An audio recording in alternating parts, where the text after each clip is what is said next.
కాళోజీ గారి కవిత్వం గురించి చెప్పానంటే వారు తక్కువ రాయలేదు. 3000 పేజీల పైబడి సాహిత్య సృజన చేశారు. చాలా అద్భుతమైనటువంటి రామశాస్త్రి గారు వారి ఉపన్యాసంలో చెప్పినట్టుగా కవిత్వం కోసం కవిత్వం రాసింది లేదా సన్మానాల కోసం కవిత్వం రాసిన వ్యక్తి కాదు కాళోజీ. మనిషిగా జీవిస్తూ మనుషుల కోసం, మనుషుల ఉన్నతి కోసం, మనిషి చుట్టూ మనిషి సెంట్రిక్గా కాళోజీ కవిత్వం ఉంటుంది. వ్యక్తిత్వం చాలా గొప్పగా భాషలిన వ్యక్తిత్వాల్లో, అరుదైన వ్యక్తిత్వాల్లో కాళోజీ వ్యక్తిత్వం ఒకటి. కాలానికే కాదు, కాలునికి కూడా, కాలుడు అంటే యముడు, కాలానికే కాదు కాలునికి కూడా జీ అనని కలేజా ఉన్న వ్యక్తి కాళోజీ. That is Kaloji. ఆయన ఎప్పుడు ఎవరికి జీ అనలే, జీ హుజూర్ అనలే. కోపం వస్తే ప్రశ్నించిండు, కొట్లాడ పెట్టుకున్నాడు, జైలు వేస్తే జైలుకి పోయింది తప్ప రాజీ పడలే. అరుదైనటువంటి వ్యక్తిత్వాలు చాలా తక్కువ ఉంటాయి. కాళోజీ తదనంతరం వారి శిష్యుల్లో అగ్రగణులైన వారు జయశంకర్ గారు, ఉదయం కూడా ఇద్దరిని తలుచుకున్నాడు. ప్రొఫెసర్ జయశంకర్ గారు కూడా అన్కాంప్రమైజ్డ్ వ్యక్తిత్వం ఆయనది కూడా. చాలా మంది చాలా విషయాల్లో లొంగిపోతారు, వంగిపోతారు, కుంగిపోతారు. కానీ వీళ్ళ వ్యక్తిత్వాలు చూస్తే ఎప్పుడు కూడా ఏ క్షణంలో కూడా, ఏ బలహీన క్షణంలో కూడా రాజీ పడలే. క్యాన్సర్ వచ్చి తుది దశలో ఉన్న జయశంకర్ గారు తెలంగాణ ముచ్చటే చెప్పేది. ఎట్లయినా సాధించాలి, ఎట్లయినా రాబట్టాలి, ఏ రీతినైనా సరే తెలంగాణ వచ్చి తీరాలి. ఇంత దూరం వచ్చి వెనకపోతే ఇంకా మనల్ని బతకనీయరనే ఒక భయం, గత అనుభవం, ఆ బాధ. నరసింహరావు గారు కూడా చెప్పారు, తెలుగు ఒకటి మళ్ళీ తెచ్చిపెడుతుందని చెప్పి. అప్పుడు కూడా అట్లీస్ట్ వచ్చిండ్రు. వచ్చేటప్పుడు చాలా తీయగా మాట్లాడింది. మీకంటే గొప్ప, మీ అంత గొప్ప లెవెల్ లేరన్నారు, మీరు సంస్కారవంతం అన్నారు, మీరు చాలా పెద్ద పెద్ద మాటలు మాట్లాడిండ్రు. వచ్చిన తర్వాత మీకు తెలియరాదని మొదలుపెట్టి కాళోజీ కూడా కోపం వచ్చింది.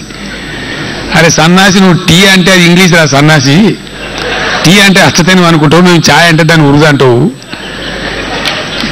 ఏం చెప్పండి, చాలా ఉన్నది కథ. నేను చదువన్నా ముందే నేనేం మాట్లాడినా పంచాయతీ అన్నా పంచాయతీ. మా జింబో కూర్చున్నాడు ముందర సముద్ర, నాకు ఇష్టమైంది. కానీ ఇప్పుడు మరి సమయం ఒకటి నేను ఇట్లా చాలా అన్నా అని చాలా పంచాయతీ పెట్టుకొని చాలా తిట్ల పడ్డా. తిట్టు చాలా మంది కాలువని కూడా తిట్టిండ్రు, పర్వాలేదు. ఈ సడక్ అంటే ఏవగింపు, రోడ్డు అంటే నీకు గొప్ప. రోడ్డు తెలుగు కాదు కానీ మళ్ళీ తెలుగు అంటే ఇప్పుడు ఏం చెప్తాం మనం వాళ్ళని. ఆఫీసర్ అని అఘోరిస్తూ కచీర్ అంటే కటు అంటావు. సీరియల్ అంటారు వాళ్ళు, సీరియల్ అంటే తెలుగే అనుకుంటారు. మనం సిల్సిల్ అంటేనేమో మీకు తురుకోమంటారు. కాళోజీ గారు రాసిన నామాట కాదు సుమైతి, నాకు అంత తెలివి లేదు. బర్రె అంటే నవ్వులాట నీకు, గేదె అంటేనే పాలు. బర్రె అంటే నీకు నవ్వులాట, గేదె అంటేనే పాలు నీకు. 2.5 జిల్లాలదే దండి భాష తెలుగు. అంటే అగ్రాండైజ్మెంట్ ఆఫ్ కల్చర్, అగ్రాండైజ్మెంట్ ఆఫ్ లాంగ్వేజ్, ఒక అహంకారపూరితమైనటువంటి ఆక్రమణ ధోరణితో కూడుకున్నటువంటి దాన్ని ప్రశ్నిస్తున్న తత్వం, దాని ప్రజలకు విప్పి చెప్తున్నటువంటి పద్ధతి కాళోజీ. 2.5 జిల్లాలది దండి భాష తెలుగు, తక్కినోళ్ళ నోళ్ళ యాస తొక్కిపెట్ట తీర్పు, వహ్వారే సమగ్రాంధ్ర వాందుల అవదలిచారు. ఎంత గొప్పలు నాయనా మీరు, సమగ్రాంధ్ర అంటారు. మీ 2.5 జిల్లాల భాష మొత్తం మీద రుద్ది ఇదే సంస్కృతం, ఇదే ప్రాకృతం, ఇదే తెలుగు, ఇదే అచ్చ తెలుగు, ఇదే పిచ్చి తెలుగు, దీన్నే నమ్ముకోండి. దీన్ని నమ్ముకుంటే మీరు కాశీలో తేలుతారు, గంగల మునుగుతారు. ఇట్లా ఉన్న సూత్రాలనే చెప్పేసింది. మన దగ్గర వచ్చింది కూడా తెలుగునే. తెలుగు అని తగిలే ఆ తెగులు తగిలితే దాకా పోయింది మనందరికీ తెలుసు. తమిళ మూలతో కొట్లాడినప్పుడు వాళ్ళదేమో ఆంధ్రమాత, మనదేమో తెలంగాణ తల్లి. రావెల్ల వెంకటరామారావు గారు 75 ఏళ్ల క్రితం వారి యుక్త వయసులో మన ఖమ్మం జిల్లా ముద్దుబిడ్డ ఎప్పుడో తెలంగాణ తల్లిని గురించి 75 ఏళ్ల క్రితం గీతాలు రాసి పాడింది. మహాకవి దాశరథి నా తెలంగాణ తల్లి కంజాతవల్లి అన్నట్టు. కొత్తది కాదు తెలంగాణ తల్లి. తెలంగాణ తల్లి మనకుండే, ఆంధ్రమాత వాళ్ళకుండే. నా కవిత్వం కాదు, ఇవన్నీ వెనకడ రాసిన ముచ్చట్టు ఉన్నదే ఉటంకిస్తాం తప్ప నేను కొత్తది చెప్తలేను. ఇటు ఆంధ్ర మాతను ముంచిండ్రు, అటు తెలంగాణ తల్లిని ముంచిండ్రు, నడమ తెలుగు తల్లిని పెట్టించారు. ఇక గోల్ చక్కెర తిరగాలి మనమంతా. ఇట్లే పోతా ఉంటే కాలేజీ లాగా ఇక్కడ కాలేజీ నన్ను ఆవహించినట్టు బహుశా కోపం అయితే ఒక రోజు ఏమని తెలుగు తల్లి ఏం సంగతి మాకు దయమన్నా తెలుగు తల్లి అరే నువ్వు కొలుచుకుంటే కొలుచుకోవా తెలుగు తల్లి పలానా దేవుని మొక్కని కూడా జబర్దస్త్ చేస్తావా నాకు అర్థం కాదు. నాకు యాడ నమ్మకం ఉంటే గాడికి వస్తాయి కానీ నువ్వు పలాని ముఖ్య తీరాలని అట్లా మొక్తా నేనేమి మొక్తా నాకు అర్థం కాదు. అట్లా చాలా పంచాయతీ జరిగింది. అంటే కాలోజీ కాని నుంచి నా దాకా కూడా కొట్లాడ తప్పదే. చివరికి ఈరోజు విముక్తమైన వాళ్ళు చాలా చేసిండ్రు, చాలా ప్రయత్నాలు చేసిన పాపం ఎన్ని చేయాలని అన్ని చేసిండ్రు. ఇప్పుడు కూడా కొన్ని మానుకుంటలేరు. చెప్పిన నేను పనికొచ్చే ముచ్చట కాదు, కొట్లాడుకుంటే కూడా బతుకుడు తెలంగాణ తెలిసిందని మీకు తెలియదు దెబ్బతింటారు సుమా అని చెప్పిన నేను. మాకు ఎందుకంటే మా స్వామి గౌడ్ గారు ఇప్పుడు చైర్మన్ అయిన సకల జనుల సమ్మె అపురూపమైన జరగది, సాధారణంగా ప్రపంచంలో ఎక్కడ జరగదు, ఇంపాసిబుల్. దానికి ఆ ధైర్యము, ఆ గుండెదిటవు, ఆ కథ పోతే ఉద్యోగం అనే ఆ తెగింపు అది తెలంగాణకి సాధ్యం. కొట్లాడుకుంటూ కూడా బతకగలిగినటువంటి నేర్పు, ఆ నైపుణ్యం తెలంగాణకి ఉంది, తెలంగాణ రక్తంలో. కాబట్టి చివరికి తెలంగాణ గెలిచి నిలిచింది. ఇవాళ ఏ కాలేజీ అయితే గెలిచి నిలవాలి భారతాన అన్నాడో భారతాన ఖచ్చితంగా గెలిచి నిలిచింది. ఒక్క మాట కాళోజీ గారి శత జయంతి సందర్భంగా నిజంగా వారికి కాళోజీ వంటి మహానుభావుడు మన తెలంగాణ వ్యక్తిగా మన మధ్య మనల్ని ప్రభావితం చేసి సమాజాన్ని ప్రభావితం చేసి, నేను పొద్దున వరంగల్లో అదే మాట చెప్పిన. కాళోజీ ఒక ప్రాంతానికో, ఒక జిల్లాకో, ఒక పట్టణానికి పరిమితమైన వాడు కాదు.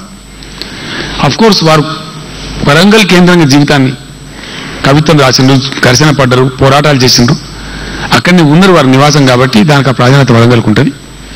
అందుకే వారి పేరిట రవీంద్ర భారతిని మించి ఉండే ఆడిటోరియం. ఇప్పుడు హైదరాబాద్ మనం అందరం వరంగల్ మీద అసూయపడే రోజు వస్తుంది.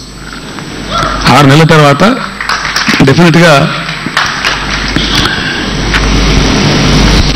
1500 పైబడి కెపాసిటీ ఉండేటువంటి ఒక అద్భుతమైనటువంటి కాళోజీ కళాక్షేత్రం వరంగల్కు కాళోజీ గారు కానుక ఇచ్చిన మనం వీలే.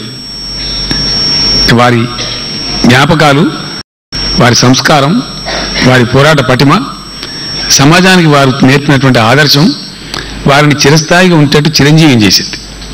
మనం స్మరించుకోకుండా ఉండలేనటువంటి పరిస్థితిని సృష్టించింది. కాబట్టి వారి పేరు శాశ్వతంగా ఉండాలి, భవిష్యత్ తరాలకు అది మార్గదర్శనం చేసేటువంటి పద్ధతిలో ఉండాలి. దానికోసం పొద్దున మా ఎమ్మెల్యే చెప్తా ఉండే అక్కడ వినయ్ భాస్కర్, కాళ్ళు అరిగేటట్టు తిరిగినవండి, ఒక పావుగుంట జాగిన కాళోజీ ఫౌండేషన్ కంటే ఇవాళ దాని కక్ష తీర్చుకున్నట్టుగా 3.5 ఎకరాల స్థలం కేటాయించి బాజాప్తా వరంగల్ నడిబొడ్డున 3 ఎకరాలలో కాలేజీ కళాక్షేత్రం, ఆ కాంప్లెక్స్ లోనే అంతర్భాగంగా కాలేజీ ఫౌండేషన్ ఒక 1/2 ఎకరంలో ఉండే విధంగా నిర్ణయం తీసుకున్నాం. 12 కోట్ల రూపాయలు ప్రభుత్వం నుంచి మంజూరు కూడా చేసినాం. 100% దాన్ని ఒక 6 నెలల తర్వాత నేనే వచ్చి ఇనాగరేషన్ చేస్తాను కూడా చెప్పడం జరిగింది. అద్భుతమైనటువంటి కాంస్య విగ్రహం పెట్టుకోవడం కాళోజీ గారిది. ఎక్కడ జరిగిందా కార్యక్రమం అంటే నోళ్ళలో నలగాల. కాళోజీ ఎప్పటికప్పుడు గుర్తుండాలి తెలంగాణ సమాజానికి. ఏడైందా మీటింగ్ అంటే కాళోజీ కళాక్షేత్రం అని చెప్పుకోవాలి, ఏడైందా పెళ్లి అంటే కాళోజీ కళాక్షేత్రం అని చెప్పుకోవాలి. గొప్ప సంస్కారపూరితమైనటువంటి మంచి సాంఘిక సామాజిక కార్యక్రమాలకు ఆ వేదిక, కాళోజీ పేరిట ఆ వేదిక తెలంగాణ ప్రజల కోసం ఈరోజు నిర్మాణం చేయాలని అనుకున్నాం. భగవత్ సంకల్పంతో దాన్ని సంపూర్ణంగా పూర్తి చేస్తాం. చాలా గొప్పగా మంచి హై క్లాస్ హాల్ అక్కడ రాబోతా ఉంది. వారి పేరిట కాళోజీ పేరిట ఒక యూనివర్సిటీ కూడా నేమ్ చేయాలి, ఎందుకంటే వారికి ఆ గౌరవం ఉండాలని చెప్పి కూడా నిర్ణయం తీసుకున్నాం. తెలుగు భాష, తెలంగాణ భాష డెఫినెట్గా చాలా డిఫరెన్స్ ఉంది. నరసింహరావు గారు చాలా చక్కగా చెప్పిండ్రు. మనం ఆ సోయి తప్పద్దు. ఇంకా మనోళ్ళు ఎందుకు ఆంధ్రం మాట్లాడితే కరెక్ట్ ఏమంత మూడు కొంత పిచ్చి పాడైంది మనకు కూడా. నిజంగా అంటే వాళ్ళు బాడిన పాపం వాళ్ళు చాలా మెచ్చుకోవాలి. వాళ్ళను మాతృదేశమే నాకు ముఠమూడు అన్న మొదటి స్టాండ్ చేసి నాకు సపరేట్ కొట్టాలనిపించింది. పెద్ద మంచి నా పాత్రలో ఉన్నాను, సపరేట్ కూర్చుని బాగుండేది కొడితే. అంత గొప్పగా అంటే మాతృదేశం యొక్క విలువ ఎంత గొప్పగా ఉంటుందనే దాన్ని వాళ్ళకి చాలా అద్భుతం కాళోజీ గారు రాసిన దాన్ని. ఈ ఉపాసం ఉన్నా లేకున్నా తినకున్నా మాతృదేశం దాన్ని మించింది ఎక్కడ లేదు ప్రపంచం అని చెప్పి కాళోజీ గారు చెప్పిండ్రు. ఆ దేశభక్తి ఎట్లా ఉండాలని కూడా ప్రవచించారు. అదే పద్ధతిలో ఈరోజు కాళోజీ గారి బాటలో మనమంతా ముందుకు పోవాల్సిన అవసరం ఉంది. డెఫినెట్గా కాళోజీ గారు స్వప్నించిన తెలంగాణ, అట్లాంటి సమాజ నిర్మాణం కోసం అన్ని ప్రయత్నాలు చేయడానికి ఈరోజు కంకణబద్ధమై ఉంది తెలంగాణ ప్రభుత్వం. చాలా ధైర్యంగా, చాలా సాహసోపేతంగా ముందుకు పోతా ఉంది. నేను మీ అందరికీ కూడా హామీ ఇస్తా ఉన్నా, ఈ వేదిక ద్వారా తెలంగాణ ప్రజలకు కూడా మనవి చేస్తా ఉన్నా. తెలిసి తెలియని వాళ్ళు, కురస మనస్తత్వం ఉన్న వాళ్ళు, దూరదృష్టి లేని వాళ్ళు, దీర్ఘదర్శులు కాని వాళ్ళు, ఏమైంది ఏం చేసింది లబలబలాడిపోతున్నారు. అదే ఆగమాగం అడివడి అంత బిత్తిరి గత్తర చేసిన పిచ్చి అయిపోవాలి. నిదానంగా ఒక ఆలోచించి దాన్ని పంచుకొని 10 మందితో మాట్లాడి, ఎప్పుడు లేదు తెలంగాణ రాష్ట్రం, ఇప్పుడు కూడా నేను సెక్రటరియట్లో మాట్లాడుతున్నా, అప్పుడప్పుడు అధికారులతో మాట్లాడుతున్నా, అయ్యా నేను తెలంగాణ రాష్ట్రంలో మీరు కూడా రాని నాయంబడేది, ఇంకా కూడా వస్తలేరు కొంతమంది. సార్ దీని ప్రకారం మనం ఇట్లే చేయాలి సార్, దేని ప్రకారం అది ఇవ్వదా? ఆంధ్రప్రదేశ్ నీకేం సావ నీకు నాకు అర్థంగా. That is a gone case. Telangana కోసం ఏం కావాలో రాయ, కొత్త చట్టం రాయి, అసెంబ్లీలో పాస్ చేస్తాం, అంతే కదా. అది రావాలి, ఇంకా కూడా రావాల్సినది. ఈరోజు తెలంగాణ కళ్ళతో చూడాలి, తెలంగాణ కళ్ళతో దర్శించాలి. తెలంగాణ కాంటెక్స్ట్, తెలంగాణ నేపథ్యంలో తెలంగాణ భవిష్యత్తు రచన జరగాలి. ఎవడో చెప్పినటువంటి ఆయన అరువు తెచ్చుకున్నటువంటి భాషతో కాదు, తెలంగాణ యాసలో, తెలంగాణ భాషలో, తెలంగాణ కాంటెక్స్ట్లో, తెలంగాణ రిలవెన్స్తోని తెలంగాణ భవిష్యత్తు కోసం ప్రణాళిక రచన జరగాలి తప్ప. చాలా ఆదుర్ద పడుతున్నారు చాలా మంది. సర్వే చేస్తే కూడా తప్పే, సర్వే చేస్తే ఎంత రకరకంగా. ఇంతకుముందు రామశాస్త్రి గారు చెప్పిండ్రు, నన్ను ఎవడు మనిషి అని అడిగితే ఇదో పంచాయతీ. అది నువ్వు మనిషి అని లెక్క తీద్దామని పంచాయతీ పెడితే నువ్వు మనిషి వాపేవు, నాకు అర్థం కాదు. ఏమనుకోవాలి, మనుషుల లెక్క తీసుకున్నాం భయ్, ఎంతమంది ఉన్నాము అంటే నిజంగా సిగ్గుపడాల. 3,54,00,000 లెక్క చెప్తున్నాను, వాస్తవం చూస్తే 4,30,00,000 దాటుతాడు. వస్తుంది 2-3 రోజులు కంప్లీట్గా వస్తుంది, ప్రజల ముందు పెడతాం. ఒక విషయం చెప్తే మీరు నమ్మలేరు, హైదరాబాద్లో 4 లక్షల ఇండ్లు కట్టి దానిలో ప్రజలు నివసిస్తున్నట్టు మన జిహెచ్ఎంసీ కమిషనర్కు తెలియదు. 4 ఇండ్లు రాష్ట్రమా, 4 లక్షల ఇండ్లు అంటే ఇది చందులాల్ దర్బారా? గ్యారంటీ కాలేజీ ఉంటే నేను రాయలేను, నేను కాలేజీ ఉంటే మాత్రం అద్భుతమైన సెటైర్ రాస్తుండే. అట్లా ఉన్నాయి లెక్కలు. ఆ లెక్కలకే సంతోషపడి అదే ఆనందం, అదే స్వర్గం, అదే కైలాసం, దానిలో ఏందో జల్ది అయిను ఇది జరుగుతూ ఉంది. చేయదలుచుకోలే. ఎట్టి పరిస్థితులలో తెలంగాణ ప్రజలకు ఏది అవసరమో అదే జరగాలి.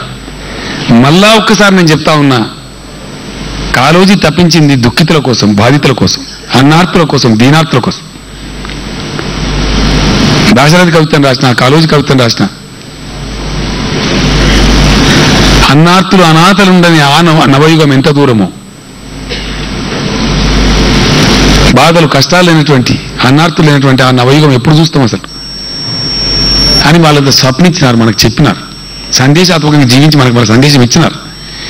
ఈరోజు నిజంగా దాశరథి గారికైనా, కాళోజీ గారికైనా, మన మహనీయులు ఎవరికైనా సరే ఈ తరం బిడ్డలుగా, భవిష్యత్తు తరాల యొక్క బాగును కోరేటువంటి వాళ్ళుగా, బాధ్యత గలవాళ్ళుగా, మనం ఏదైనా చేయగలిగేటువంటి వాళ్ళకి కల్పించే నివాళి ఏదైనా ఉందంటే వారు స్వప్నించిన తెలంగాణను తయారు చేయడమే.